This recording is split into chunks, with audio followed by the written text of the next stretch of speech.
शुरू होगा बस इसके बाद। देखिए आप स्काई डाइविंग करते हैं, उसका क्या यूज है?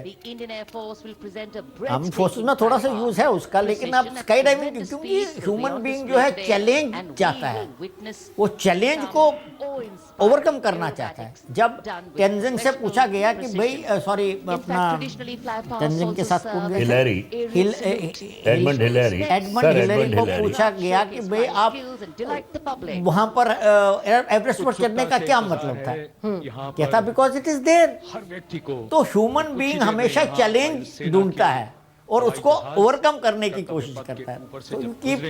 और एडमंड हिलेरी का आप नाम ले रहे हैं सर, और उसके लिए 70s में 80s में एडमंड हिलेरी भारत में दोबारा आए थे as high commissioner of New Zealand उस जगह पर, और उससे पहले उन्होंने गंगा से हिमालय वाला अभियान भी किया था। और उस समय मैंने उनसे एक इंटरव्यू में ये पूछा था एक अखबार के लिए कि आपको इस आयु में भी ये शौक कैसे आया, तो उन्होंने कहा चैलेंज, चुनौती एक इंसान जीवन भर लेता रह सकता है। तो ये फ्लाई पास्ट शुरू हो रहा है। पहली फॉर्मेशन इसमें है LCH, light combat helicopter. Very real for you. And these are shots taken from Prachand, the first formation, which is in a short while from now will go past the saluting base. And these shots have been specially procured and are presented here so that not only do you get a real, or if you want to say surreal experience of the complete fly past, and to herald the beginning of the second innings, the Prachand formation led by our very own indigenously manufactured light combat helicopter, flanked by the Apache and indigenous advanced light helicopter Mark IV in arrow formation, led by Group Captain Deepak Vishnoi. The Apaches are from 125 Helicopter Squadron. Gladiators, being captained by Group Captain Anand Kumar Yadav and Wing Commander Hashir Habib, Vayu Sena Medal, with Squadron Leader Ragi Ramachandran as the co-pilot. And following them were Wing Commander Rupendra Kumar Mishra and Wing Commander Sushil Khajuria in the indigenously designed and developed helicopters of the 116 helicopter unit known as the Tank Busters. और प्रचंड formation के बाद अगली formation होगी तंगेल।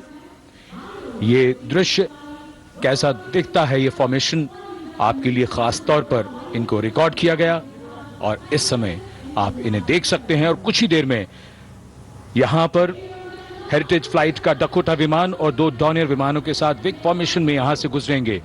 1971 के भारत पाक युद्ध में वायुसेना की ट्रांसपोर्ट फ्लीट की शानदार भूमिका को तंगेल एयर ड्रॉप से याद करते हुए इस फॉर्मेशन का नाम रखा गया है।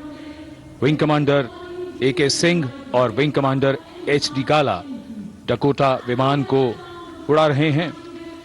तंगेल 2 जो डॉनियर विमान है उसकी कमान विंग कमांडर शुभम मिश्रा के हाथों में, उनके साथ फ्लाइट लेफ्टिनेंट साई श्रद्धा, और जो दूसरा डॉनियर विमान होगा उसमें स्क्वाड्रन लीडर निकिता मल्होत्रा और उनके को pilot flight lieutenant N Gurunathan. Tangail formation में निगाहें आकाश की ओर, राष्ट्रपति भवन की तरफ। वहां आकाश में एक एक करके ये हवाई जहाज कर्तव्य पथ की ओर बढ़ते हुए। And in the misty skyline we can see the Tangel formation. Our cameras are trying their best to catch perfect shots for you, being led by an Indian Air Force Dakota of Heritage Flight with 2 Dorniers of 41 Squadron in big formation, going past the saluting base.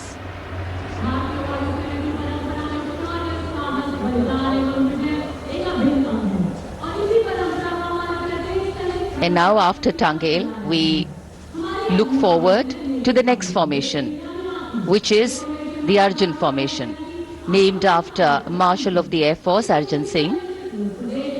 And these are shots from the formation taken, and these are not live shots, we'd like to remind you.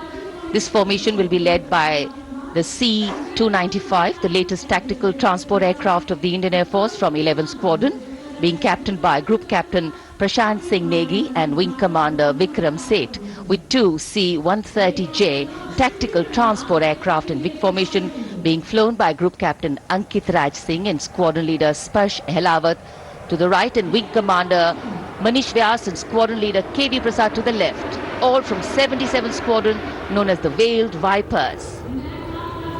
कर्तव्य पथ के ऊपर Arjun formation Arjun formation निकल गई, पर कुछ खास दिखाई नहीं पड़ रहा है क्योंकि कैमरा को भी मुश्किल हो रही है कैप्चर करने में। लेकिन अभी आकाश में धुंध बाकी है, इसलिए ढूंढना पड़ता है। ये कुछ दिनों के भीतर हम देखें तो ये पहली बार है जब इतना धुंध देखने को मिल रहा है, और वो भी आज ही है।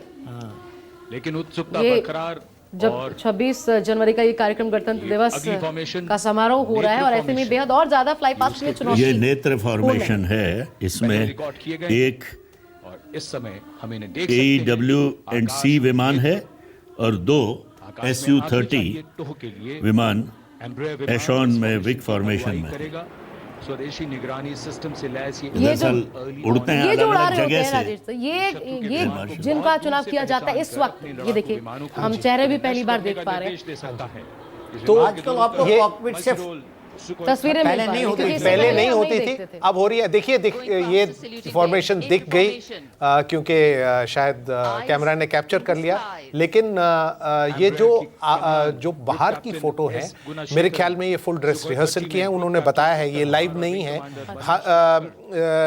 लेकिन लाइव का भी प्रबंध है, पर आज क्योंकि धुंध इतनी ज्यादा है वो लाइव पिक्चर्स में दिखाई ही नहीं दे रही हैं, तो इसीलिए जो है कुछ तस्वीरें लाइव हैं और कुछ तस्वीरें लाइव नहीं हैं। ये कितनी शानदार तस्वीर थी। Find them.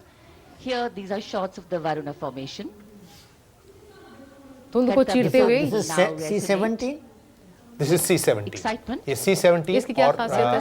C-17 ये Glow जो है बहुत ही आधुनिक विमान है, हैवी लिफ्ट ट्रांसपोर्ट है, और इसका काम ये है कि जब ट्रूप्स को एक सेक्टर से दूसरे सेक्टर में ले जाना हो तो जल्दी से ले जा सके। और इसके लिए क्योंकि बहुत मुश्किल ये terrain फॉर्मेशन में देखिए सर, नजर आ रहा है, कमांडर रुचित गौर, ये नजर आ रहा है, आज इस धुंध में भी नजर आ रहा है।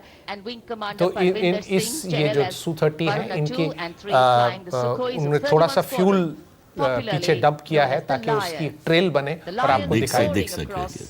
वायुसेना का रोल कितना महत्वपूर्ण तो है, लेकिन कितना प्रभावी रहा है युद्ध के क्षेत्रों में अब तक? बहुत ज्यादा। अगली अभी मैं अगर आपसे ये सवाल मेरे से पूछते हैं तो मैं आपको एक उदाहरण देता हूँ। जब 1971 वॉर में जब इंडियन ट्रूप्स ने एडवांस करना शुरू किया, उससे पहले ही पाकिस्तान के जितने एयरक्राफ्ट थे ईस्टर्न पाकिस्तान में सब खत्म कर दिए थे। तो मतलब उनके पास एयर कवर था ही नहीं। तो आप खुद अंदाजा लगा सकते हैं कितना फर्क पड़ा होगा जब एयर कवर ही नहीं है और आपके एयरक्राफ्ट फ्रीडम से उधर ऑपरेट कर सकते हैं। तो आधा युद्ध तो आपने वहीं जीत। 67 में क्या हुआ? यही हुआ, इजराइल ने अरब के पूरे एयरक्राफ्ट जो थे ग्राउंड पर ही खत्म कर दिए। तो फिर आपको पता है ये LC है, नतीजा क्या तेजस। निकला। हमारे पास जितने अत्याधुनिक विमान इस वक्त फाइटर जेट्स के रूप में मौजूद है, सारे अभी भारत के लिए कौन कौन से ऐसी चुनौतियां हैं जिसको पूरा कर पाना जरूरी है इस वक्त, हासिल करना वेपन्स? मेरे ख्याल से आधुनिकता में कोई कमी नहीं है, सिर्फ नंबर्स में कमी है। और कुछ फ्यूचर जो डेवलपमेंट्स हैं उनको हमें स्टेल्थ की तरफ ज़रा तेज़ गति से काम करना पड़ेगा। और मेरे हिसाब से कि हमारी जो एयरफोर्स है वो ताकत में किसी से कम नहीं है। लेकिन जो 71 की जंग की अभी आप बात कर रहे थे, जब हमने एकदम से खत्म किया पाकिस्तान को, वो सोचे उससे पहले हमने एक्ट किया और जीत का एक असर रहा। उस तब से लेकर के अब तक में कितना असर आया है, कितना अंतर आया है, हमारी ऊंचाई कहाँ पहुंची है, मजबूती? बहुत टेक्नोलॉजी बहुत चेंज हो गई है और कई जनरेशन जहाज के बीच में से निकल गए हैं। और आप ये सोचिए कि 71 में पहली बार MiG-21 आया था और अब वो रिटायर हो रहा है और 50 साल की सर्विस के बाद। तो उसके बीच में 2-3 और जनरेशन के जहाज आ चुके हैं और बहुत सक्षम है अपनी एयरफोर्स अपने कार्यों में। लेकिन मिग जो बात कर रहे हैं ना एयर मार्शल साहब, स्टेल्थ एयर का ये लेटेस्ट है। अभी स्टेल्थ का मतलब है वो जहाज जब उड़ेगा तो दिखाई नहीं देगा, उसको आंखों से नहीं, रेडार को नहीं दिखाई देगा। जब आपका रेडार उसको पता ही नहीं चलेगा ऊपर जहाज है तो वो तो कितनी तबाही मचाएगा आपके। ये बहुत टेक्निकल है, हालांकि फिर भी मैं पूछना चाहूंगी कि कैसे? क्या नहीं, क्योंकि इसका मटेरियल ऐसे यूज होता है कि शायद अच्छा, एडमंड साहब मटेरियल ऐसा होता है। हाँ, नहीं मटेरियल भी है और उसका जो जो आकार है, जो कॉन्फ़िगरेशन है, उसको ऐसे तरीके से बनाया जाता है कि वो दिखाई ना दे। एक और खूबसूरत दृश्य, मारुत फॉर्मेशन में ये दृश्य ये कौन सा फॉर्मेशन है सर, क्या खासियत है? कमान संभाली है ग्रुप कैप्टन गुरुदेव सर। ये आधुनिकतम जहाज भारतीय वायुसेना के पास आए हैं।